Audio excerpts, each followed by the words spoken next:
چیزوں میں راحت نہیں ہے، اللہ نے چیزوں میں راحت نہیں ڈالی، راحت اللہ کے حکموں میں ہے۔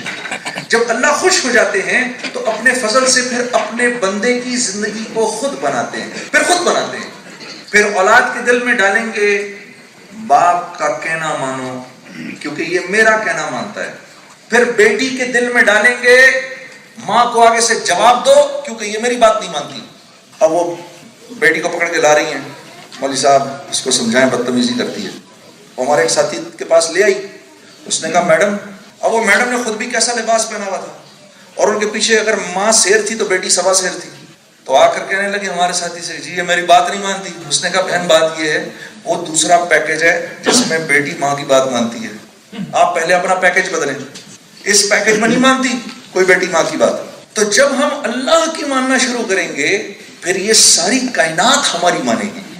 ہاں یہ ہے لا الہ الا اللہ، چیزوں کو تمہارے لیے بنایا، تمہیں اپنے لیے بنایا۔ اس لیے اللہ رب العزت نے فرمایا میں اس کائنات میں کہیں نہیں سما سکتا، سما سکتا ہوں تو اپنے مومن بندے کے دل میں سما سکتا ہوں۔ یہ فلسفی ہے دنیا میں آنے کی، یہ فلسفی ہے کہ تمہیں ہماری ماننی ہے، تمہیں وما خلقت الجن والانس الا لیعبدون، الا جیسے ہے نا لا الہ الا اللہ، الا لیعبدون، ہم نے جن و انس کو بنایا ہی نہیں کسی اور کام کے لیے، صرف اس لیے کہ یہ ہمارے بن کے رہیں۔ ہم کہیں یہ کرو وہ کہیں کریں، یہ کہو نہ کرو یہ نہ کریں۔ عبد کس کو کہتے ہیں؟ عبد آپ جانتے ہیں کس کو کہتے ہیں؟ علماء بتائیں گے آپ کو۔ یوں تو عبد کا مطلب ہوا اللہ کا بندہ، لیکن عربی زبان میں عبد کہتے ہیں۔ آپ کبھی چلے ہیں کسی ایسی پگڈنڈی کے اوپر، آپ اگر کوئی اگر لان ہے نا، آپ اس لان کے بیچ میں چلنا شروع کر دو تو ایک پگڈنڈی سی بن جاتی ہے اس کے اوپر، پھر اس پگڈنڈی پر آپ مسلسل چلتے رہیں تو اس کی گھاس بالکل ہی ختم ہو جاتی ہے، پھر وہ مٹی رہ جاتی ہے، اور بس مٹی پہ چلتے رہو تو وہ مٹی ریشم کی طرح نرم ہو جاتی ہے۔ اس مٹی کو عربی زبان میں کہتے ہیں عبد۔ ایسے نرم ہو جانا، اللہ کا جو حکم آئے اس کے سامنے ایسے نرم ہو جانا، اللہ کو یہ مطلوب ہے ہم سے۔ تو پھر کر کے دکھایا، پھر صحابہ کی زندگی دکھائی کہ دیکھو یہ پہلے کیسے تھے، بات مان لی انہوں نے، دیکھو کیسے ہو گئے، دیکھو یہ پہلے کیسے ایک دوسرے کی جان کے دشمن تھے، چھوٹی چھوٹی بات پہ لڑتے تھے۔ یہ قبیلہ ہے، اس قبیلے سے جنگ کیوں ہوئی پتہ ہے؟ اس لیے کہ اس قبیلے کے اونٹ نے اس قبیلے کے اونٹ سے پانی پہلے پی لیا، اس پر 100 سال کی جنگ چل رہی ہے۔ تو پنجابی، میں بلوچ، تو حیدرآبادی، میں پٹھان، تو بنگالی، تو بہاری، اس بات کے اوپر 100 سال کی جنگیں ہو رہی ہیں۔ اب جیسے ہی اسلام قبول کیا اللہ نے اپنے فضل سے، اور اللہ قرآن میں فرما رہے ہیں، کیا قرآن کی آیت ہے سورہ حجرات کے اندر آخر میں، یمنون علیک اسلامکم، یہ پوچھتے ہیں، دیکھو میرا مفہوم یاد ہے مجھے، قرآن کی آیت میرے ذہن سے نکل رہی ہے، انہوں نے اسلام قبول کر کے آپ پر کوئی احسان نہیں کیا، بلکہ آپ ان کو کہیے کہ جب میں نے تم کو اس اسلام سے روشناس کیا تو دراصل اللہ کا تم پر احسان ہوا کہ تم کو اسلام مل گیا۔ اسلام کے ملنے کے بعد دیکھو تو صحیح تمہاری زندگیاں کیا ہو گئی۔ میں آپ کو یہ قرآن کی آیت ذہن سے نکل گئی۔ ایک مرتبہ وہ ایک میرے دوست نے مجھے تراویح کے لیے بلا لیا، وہ آخری پارہ یار تم پڑھ دے، میں آخری پارہ بھی کروں تو پیچھے سے وہ بول پڑے۔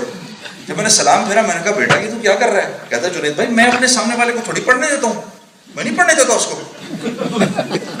اچھا، میں نے کہا یار میرا کیا قصور ہے بیٹا کہ تو میرے پیچھے کھڑا ہو گیا؟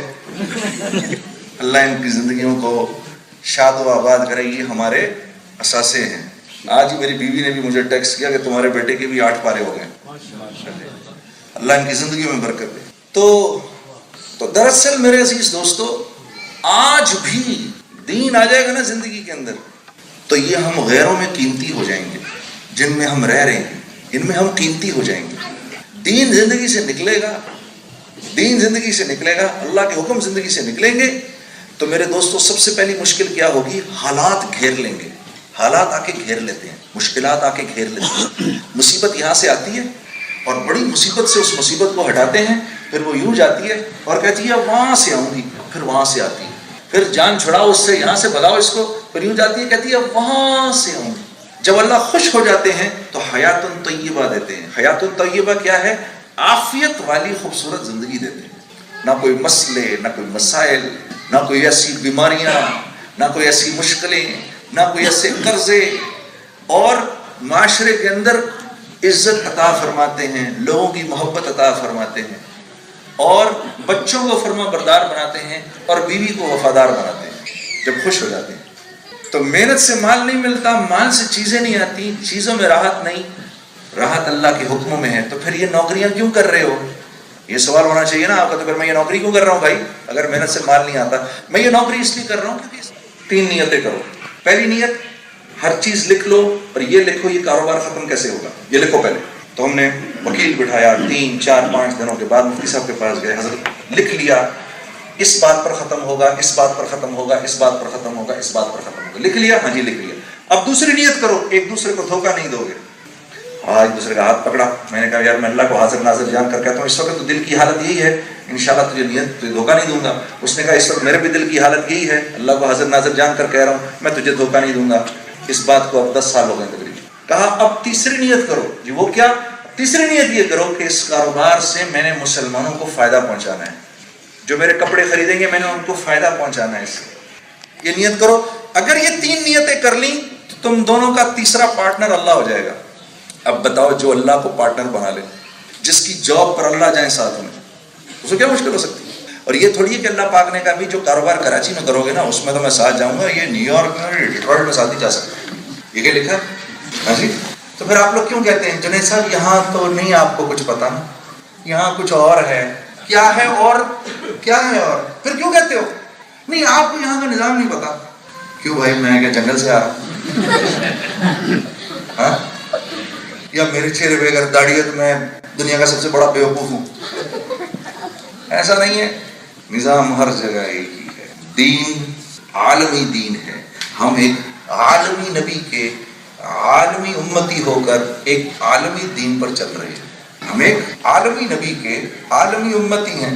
تم لوگوں نے اپنے آپ کو یہ سمجھ لیا میں حیدرآباد دکن میں پیدا ہوا، ڈیٹرائٹ میں ساری زندگی گزار کر ادھر ہی قبر میں گھس جاؤں گا۔ ایسا نہیں ہے بھائی، حیدرآباد دکن میں پیدا ہوئے ہو لیکن سارے عالم کی نیت کرو، سارے عالم کی ہدایت کی نیت کرو، یا اللہ تو مجھے سارے عالم کی ہدایت کے لیے چن، کیونکہ تم کو اخرجت للناس کے زمرے میں اللہ نے نکالا ہے گھروں سے، اور اس بنیاد پر آپ کی میری تعریف کی اللہ نے، کنتم خیر امہ۔ ایک نیو یارک کے اندر ایک بہت بڑی ڈسکشن ہو رہی تھی، تو مجھ سے ایک ساتھی نے آ کر کیلگری کے اندر میں کانفرنس میں گیا ہوا، تو وہاں ایک آئے ہوئے ساتھ بڑے انہوں نے لکھا ہوا، بڑی کتابیں لکھی انہوں نے، اور جارج میسن یونیورسٹی سے تھے، وہ ایک سینئر پروفیسر تھے۔ تو مجھے آ کر کہنے لگے جنید صاحب بات یہ دیکھیے، اس وقت امت کو یہ بتانے کی ضرورت ہے، ہم نے غیروں کو یہ دکھانا ہے، ہم نے غیروں کو یہ دکھانا ہے، ان کو ہم نے یہ بتانا ہے that we are a very tolerant امہ۔ میں نے کہا واہ میرے بھائی تم نے اتنے سال لگائے، اللہ پاک فرما رہے ہیں قرآن کے اندر کنتم خیر امہ، تم بہترین امت ہو۔ بنانے والا کہہ رہا ہے، جس نے ٹویوٹا گاڑی بنائی ہے وہ یہ کہہ رہا ہے اس سال کی کیمری بہترین کیمری ہے، تو میں اب فورڈ کے بنانے والے سے جا کے پوچھوں گا اس سال کی کیمری کیسی ہے، وہ تو کہے گا بیکار ہے بالکل، یہی کہے گا نا جی، وہ کیوں تعریف کرے گا اس کی؟ تو تم باقیوں سے تعریف لے رہے ہو اپنی، جب بنانے والا کہہ رہا ہے کہ یو آر دا بیسٹ امہ، کنتم خیر امہ، لیکن اس نے پھر وجہ بتائی ہے کہ تم بیسٹ امہ کیوں ہو، کیونکہ اخرجت للناس، میں نے تم میں سے ایک ایک کو چنا ہے ساری کی ساری انسانیت کے نفع کے لیے، ان کی ہدایت کے لیے تم کو میں نے چن لیا، تمہیں میں نے حیدرآباد سے چنا، تمہیں کراچی سے چنا۔ اللہ رب العزت فرماتے ہیں کہ میں ساری کائنات میں کہیں نہیں سما سکتا ہوں تو اپنے مومن بندے کے دل میں سما سکتا، یہ دل، اسی لیے کیونکہ یہ اللہ کا گھر ہے، اسی لیے جب اس میں کسی بھی اور چیز کی محبت آتی ہے تو یہ بے چین ہو جاتا ہے، پریشان ہو جاتا ہے۔ اس کے پریشان ہونے کی وجہ کیا ہوتی ہے؟ اس میں ہم اللہ کے سوا کسی اور کی محبت کو بساتے ہیں یا بسانے کی کوشش کرتے ہیں۔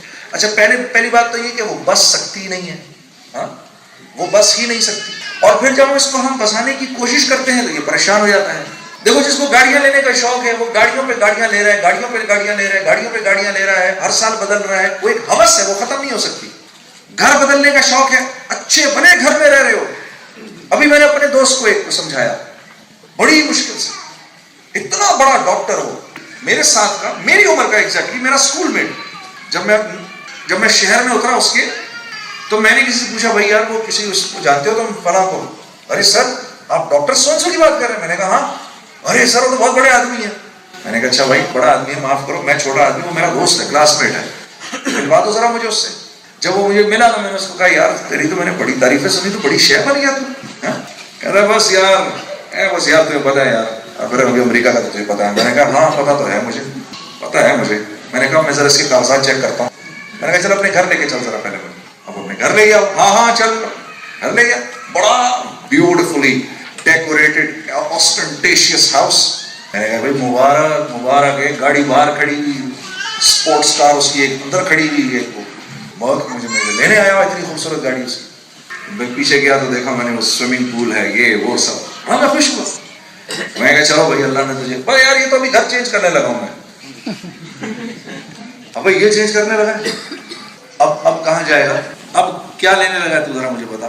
میں نے یار یہ تو ایسے ہی ذرا گھر تھا ایسے. وہ میرا اگلا گھر ہے نا وہ $1.5 ملین کا ہے. میں نے کہا یار $1.5 ملین ہیں تیرے پاس؟ کہتا ہے نہیں یار میں نے تو صرف 20% ہی دینا ہے, باقی تو بینک کرے گا.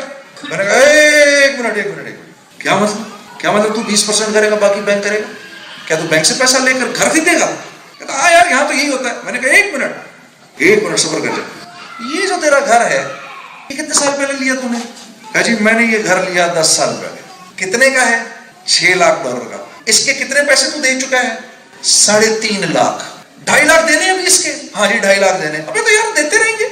میں نے کہا یار 50 سال کی عمر تیری ہونے والی, کیونکہ میں اگلے سال 50 سال کا ہو جاؤں گا. 50 سال تک اس گھر کی پیمنٹ نہیں ہوئی ہے ابھی, اور ابھی یہ مزید 10 سال اس کی پیمنٹ ہوتی رہے گی. اگر اسی گھر میں رہا تو وہ گھر جو تو لے گا میری جان اس کی پیمنٹ پھر اس انسان کو میرے دوستو پھر اللہ رب العزت ساری کی ساری انسانیت کی ہدایت کے لیے چنتے ہیں. پھر چناؤ ہوتا ہے, یہ ہم خود نہیں کر سکتے. چناؤ ہوتا ہے, چنتے ہیں اللہ. اس سے کام لوں گا, اس سے کام لوں گا, اس سے کام لوں گا, اور اس سے کام لوں گا. میں خود نہیں کہہ رہا, قرآن کہتا ہے إِنَّكَ لَا تَحْدِي مَنْ أَحْبَبْتَ وَلَكِنَّ اللَّهَ يَحْدِي مَنْ يَشَاءُ وَهُوَ أَعْلَمُ بِالْمُهْتَدِينَ. جب ابو طالب نے کلمہ نہیں پڑھا, اللہ کے نبی ان کو بلاتے رہے اسلام کی طرف, آ جائیں, اور وہ کلمہ پڑھے بغیر چلے گئے.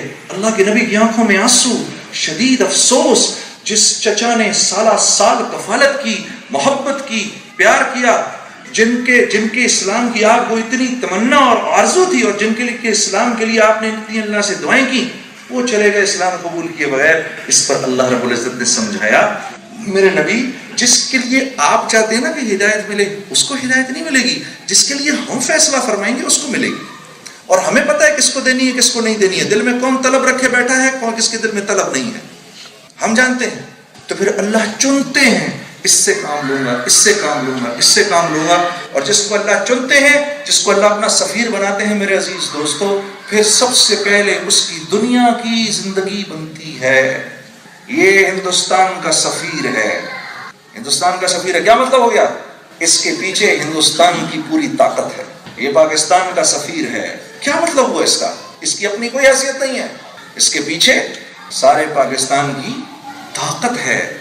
یہ اللہ کا سفیر ہے, اس کی اپنی کوئی حیثیت نہیں ہے, اس کے پیچھے خدائی طاقت ہے.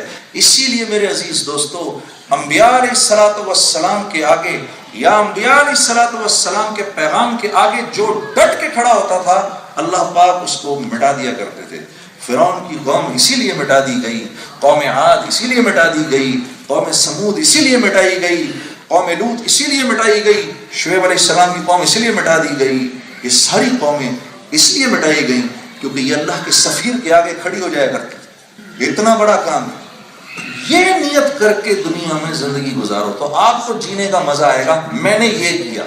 میرے سے لوگ پوچھتے ہیں آپ نے کیا؟ میں نے کہا بھائی میں نے یہ کام کیا کہ میں نے اپنی پچھلی زندگی پر توبہ کی اور اگلی زندگی اللہ کے حکموں کے مطابق گزارنے کا عزم کیا اور اس کی محنت میں لگ گیا. اللہ پاک کے کا کرنا کیا کہ وہ تو گناہ کی زندگی تھی, پہلے وہ سب چھوٹا, وہ سارا گند بلا چھوٹا, تھوڑا سا حال بھی آیا, تھوڑے سے حالات بھی آئے, تھوڑی مشکلات بھی آئیں, لیکن ساتھیوں کے ساتھ جڑے رہے, علماء کی سرپرستی میں چلتے رہے, بزرگوں نے پکڑ کے بزرگ چلاتے رہے. کئی دفعہ ادھر بھی جا کر گرے, کبھی واپس گرے, پھر اٹھے، پھر چلے، پھر گر گئے.